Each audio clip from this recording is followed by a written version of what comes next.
Thank you very much, Bill, for the lovely words of introduction and welcome.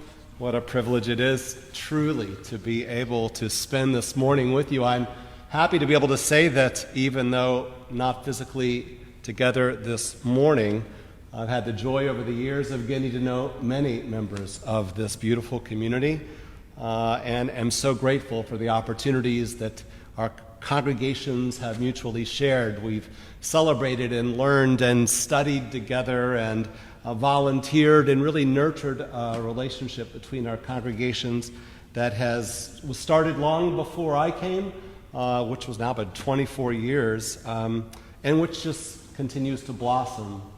And I look forward, as I know my colleagues do at Temple Sinai, to continue to nurture and to do incredibly important work. I am so truly grateful to you as well for demonstrating such an ongoing commitment to the priority of bridge building and relationship nurturing, and so share that sense of value and appreciation and understanding that there is important work to do. We all relish our relationship and friendship with Buddy and look forward to getting to know Kenya as well, and really to doing important work together, because as we know, there is indeed a lot of important work that needs to be done in our world. We certainly find ourselves at a time that is unquestionably callous, do we not? Where fascism and white supremacy and a sense of even tribalism of what is best for me and what do I need seems to be far too prevalent. I believe it is the kind of work that our communities do together which models the ideal for which we should strive, a sense of equality and a sense of welcome and a sense of inclusion. On Friday night, Bill just referenced, he spoke with our congregation and in part of the introduction talked about your children, Mose and Abe, right? And you talked about, I think you noted you wanted to dispel the assumption that people thought you would have named your children in light of their names. I have to say that your sharing of that story jogged a really old memory for me. You mentioned that my sons are men, so 23 and 20 are the age of my sons at present. And it reminded me of an occurrence when we were choosing a name for my second son. The oldest, Adam, was about 3 years old at the time. And my wife and I were laying in bed one night and we're trying to brainstorm names. It's customary in Jewish tradition to try and honor the memory of a loved one by the choice of a name. And we wanted to honor the memory of my wife's grandmother, Elise. And so we were going through names that begin with E. We didn't know the gender, and going through girl names, I said, Eve. I love the name Eve. I just think it's a beautiful name. At which point my wife looked over at me and she said, "Are you out of your mind? You've got to be kidding. You really want to name our children Adam and Eve, right?" As if people don't think clergy have enough of a God complex already, that would surely cement it, would it not? The story of Adam and Eve actually is one that has been on my mind because I recently heard a lecture given, it was actually more of a debate and a dialogue between two really prominent thinkers in both the Jewish and Christian traditions, Rabbi Larry Hoffman with Hebrew Union College, professor of liturgy and really profound and important thinker in Jewish circles, and the Christian speaker was Dr. Diana Butler Bass, who, a remarkable historian and thinker and teacher. And they were, amongst other topics, they talked about this story and just the different ways in which it is interpreted. And I suspect many probably know, but just for the sake of don't, within the Jewish tradition, that story of Adam and Eve is not really interpreted as a fall from grace. That's a theological tenet that's not part of Jewish thought. Rabbi Hoffman framed the story as one that is sort of a reflection of a theological frame for the Jewish narrative, essentially that of exile. We know the story of Adam and Eve being exiled from the garden. And if we look at Jewish history, there are any number of examples and instances in which a sense of exile has been part of our reality, whether it was following the destruction of temples or whether it was the expulsion, the exile from the land of Israel, or whether it was the expulsion from countries in which we have lived over the centuries. Well, that frame can also be extended, I think, universally. The condition of exile, I think, without question, is something that is a rooted fear that as human beings we hold, right? I mean, isolation, a sense of alienation, a sense of being separated from support systems. I mean, it speaks to, I think, an anxiety and a fear that lays within each and every one of us. And if that doesn't sound familiar enough, let us consider the time period in which we're living. As we sit here in this beautiful chapel, which I have so loved coming to in previous times, right? COVID is a form of exile. Right? We're disrupted from our normal ways of being, separated from being in physical proximity to one another. We've had jobs stripped away and life cycle celebrations and trips and graduations, our health, safety. Tragically, we know too many people who have had to end their days alone. So we could look at that period of exile and say that this understandable time is really evoking all sorts of anxieties. And yet I would remind us that story of Adam and Eve, that exile is not the end of that narrative. Because if we follow the trajectory of the 5 books of Moses, our Torah, if we follow them through to their conclusion, we know that, in fact, people return.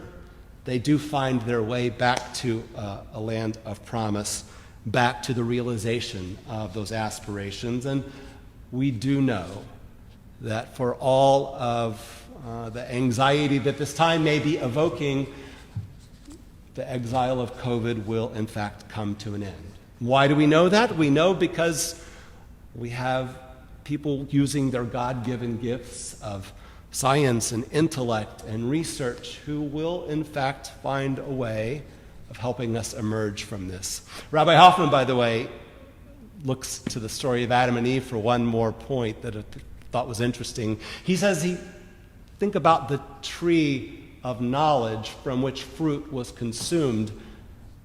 That was not a fall, he contends, but rather a step forward, because that gave them the knowledge to be able to adapt and to survive and to be able to confront the world to which they were being exiled. So here we find ourselves ultimately in this period where we have been separated. And ultimately the question is, what is the attitude to which we bring this moment? We certainly can stay in a place of fear, a place of anxiety. I would contend, though, that there is actually ample proof throughout our history, of both of our faith traditions, of ways that we have shown a remarkable capacity to adapt and to find new ways of being in community.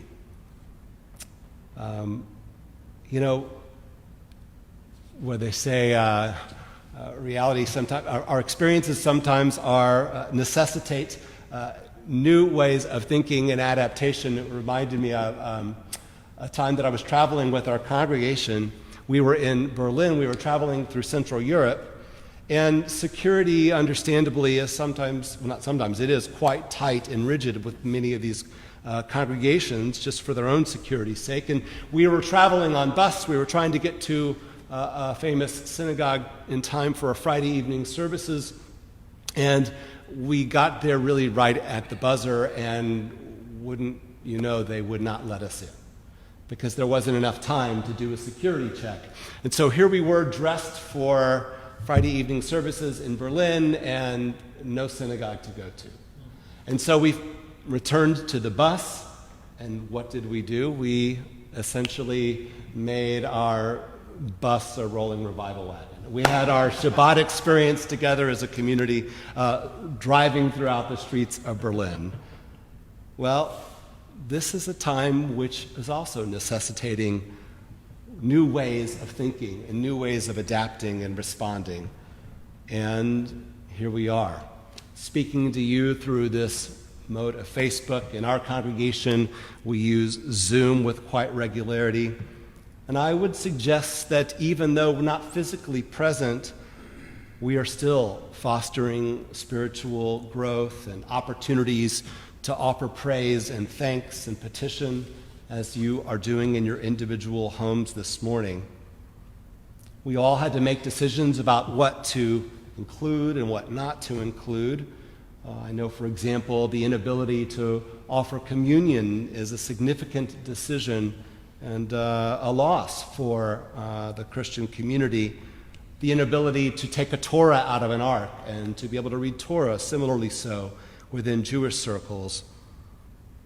But I would suggest that the necessary absence of some rituals during this temporary exile does not mean that our community or that what we do together is any less significant. There are some, I believe, who contend that it is just not possible to realize a sense of what is divine when we are only connecting and communicating virtually. That God can only be manifest when we are in presence with one another. I couldn't disagree with that statement further. Yes, there are things that we are missing. We miss physical touch and we miss contact, but godliness is assuredly as present, I would contend, today as it ever has been.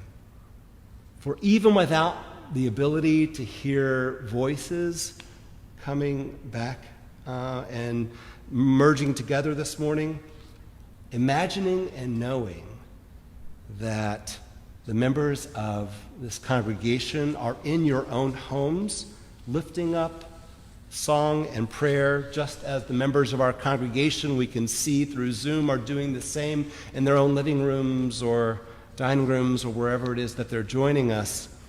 To me, that speaks to a kind of dedication and devotion that is truly profound and remarkable. When we could be doing anything else in our own homes, we pause for the opportunity to gather in prayer. Is that not a manifestation of God in some way? The virtual community that we create during this time is certainly different, but it is no less than real. It's no less efficacious, I would suggest. Yesterday morning, we received an email from a visually impaired member of our congregation who could not express effusively enough his gratitude for the ability to pick up his phone and call in and to be a part of a praying, learning community.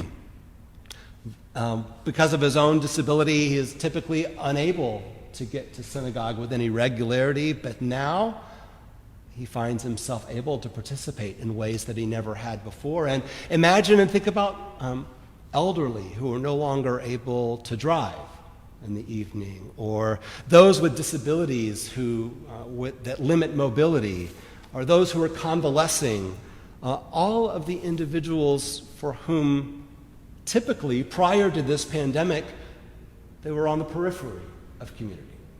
We would be gathering physically in person and they would find themselves on the edges. And now, because of our adaptation, because of new attitudes, because of new approaches, they are fully present in community along with every member of our congregation.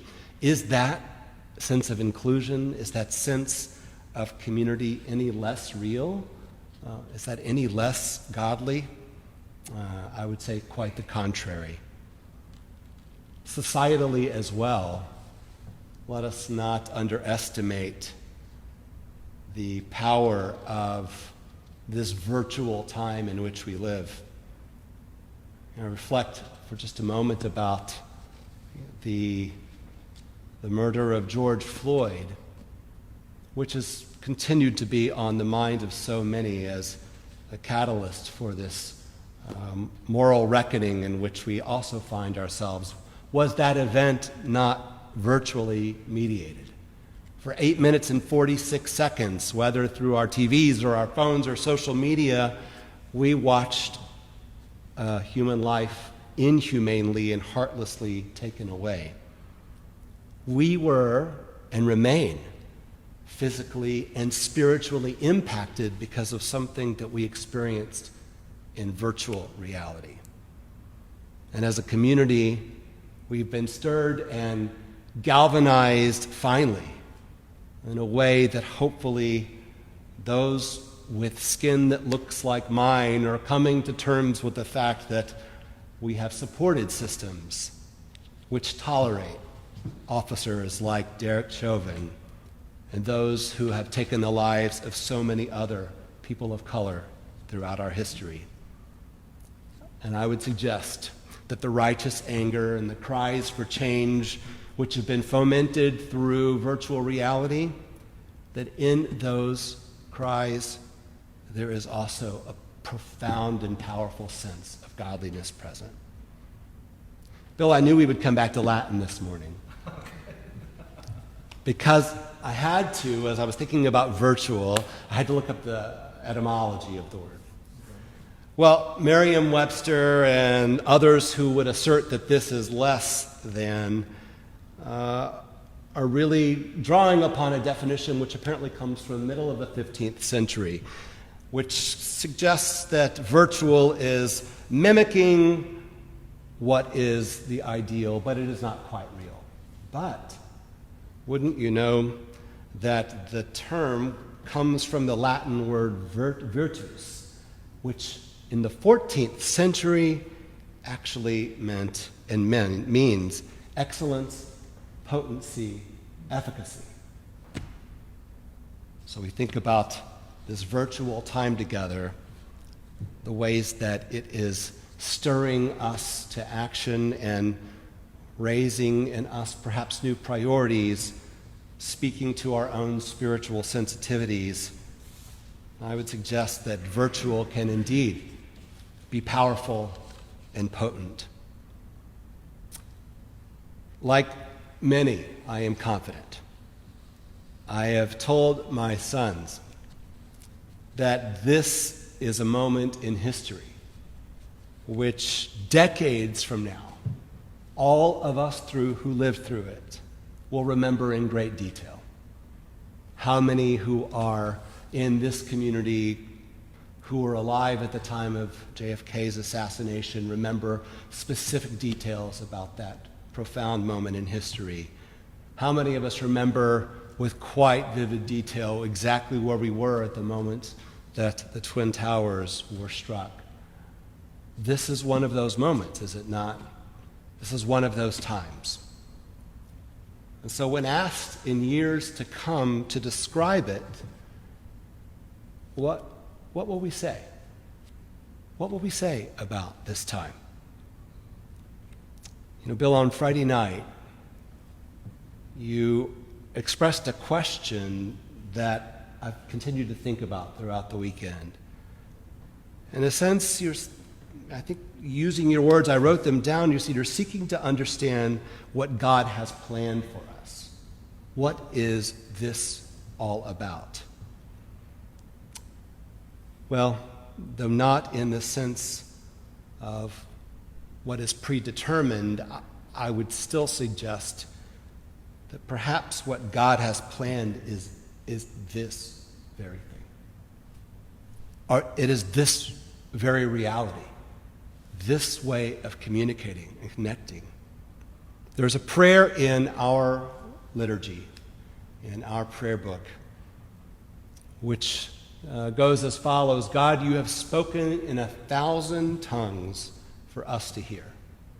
In every land and in every age, your children have imagined you in separate ways, yet, God, you are one. You are the unifier of humanity. These unanticipated, unwelcome, unfamiliar experiences, might they not be the newest expression of one of those tongues of God speaking to us and finding ways of unifying us as a community? In Jewish tradition, when we experience the idea of exile, we don't really affirm that it is caused by God. Rather, we contend that it is felt by God. We learn that when we go into exile, God goes into exile along with us. God is at our side, looking to us, upholding us, calling out to be God's partners, to raise up the universal shared truths for which both of our traditions stand so strongly. Truths which demand justice, truths which affirm our sense of common humanity, truths that assert every human being is created in the divine image. Decades from now, when we look back upon this moment, this time, I hope and pray we will be able to say that we used this virtual, this very real, this genuinely God-saturated moment and time in our lives to work together to make a world in which those words, those truths from our tradition are realized. May we continue to build and nurture all that we have enjoyed as communities together. May each of us, in ways that we are able, continue to raise our voices and our spirits, understanding and appreciating the power, the potential, the efficacy, the truth of this moment. May the sense of a realization, all created in that divine image, come speedily and come soon.